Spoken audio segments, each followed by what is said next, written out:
We are happy to welcome Aboodi Shabi today. Aboodi has been training coaches and leaders these last 10 years around the world.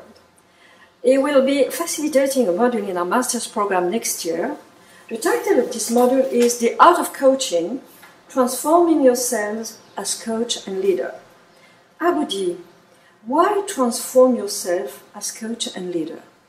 Well, I think that we live in very challenging times, and all of the things that we've learned up until now have got us where we've got to, and we need to find new ways of being, new ways of leading and coaching. And I think the real way to that is transformation. We can't just keep on doing a little bit more of what we've always done or tweaking here and there. We need profound transformation to enable us to move forward in whichever direction that is, because at the moment I don't think we know that. But transformation, I think, is needed given the kind of crises that we face in the world today. So what do you put in this word transformation in a practical way? What do you mean by that? Well, I think what it means is more than just developing new techniques and tweaks and tips and recommendations. It actually requires a transformation at a core level, particularly in leaders. Leadership is not just techniques and skill. It's actually a way of being. We need leaders that have the confidence to lead and will inspire people to follow them as we go into uncharted territory. So I think it really has something to do with changing at the essence. What could people expect from this model, actually?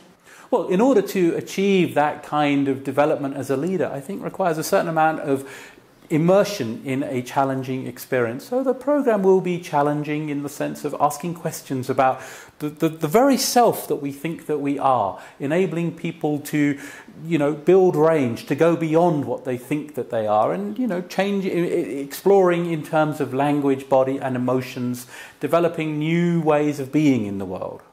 Could you give a kind of a practical example for a leader, for example? Yeah. What do we take off from this model? Yeah, so for instance, we often have people who report being in overwhelm, and we have plenty of technological solutions to overwhelm, like iPhones and or hiring a new secretary or something. But maybe someone needs to learn how to say no, and then say no in a way that people will hear them. And all of that really lives as a different kind of learning than just acquiring new information, but actually changing myself. I might have to learn how to say no or to ask for help, which are very common challenges for many of us, of course, but that kind of profound level of change is what we're talking about, and that requires going through some deep exploration and inquiry. It's very experiential, very interactive, but really come along prepared to change who you are at levels that you didn't even think about before.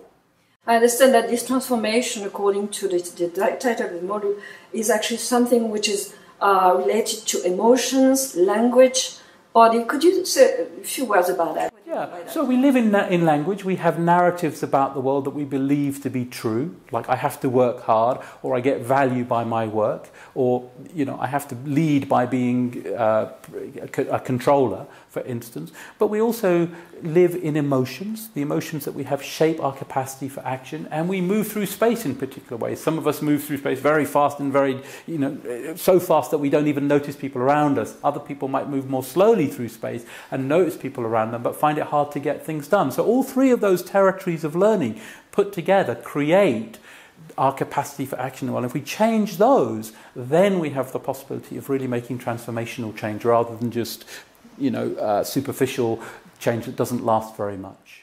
That sounds fascinating. So thank you very much, Aboodi, and see you next year. Thank you so much. Thank you.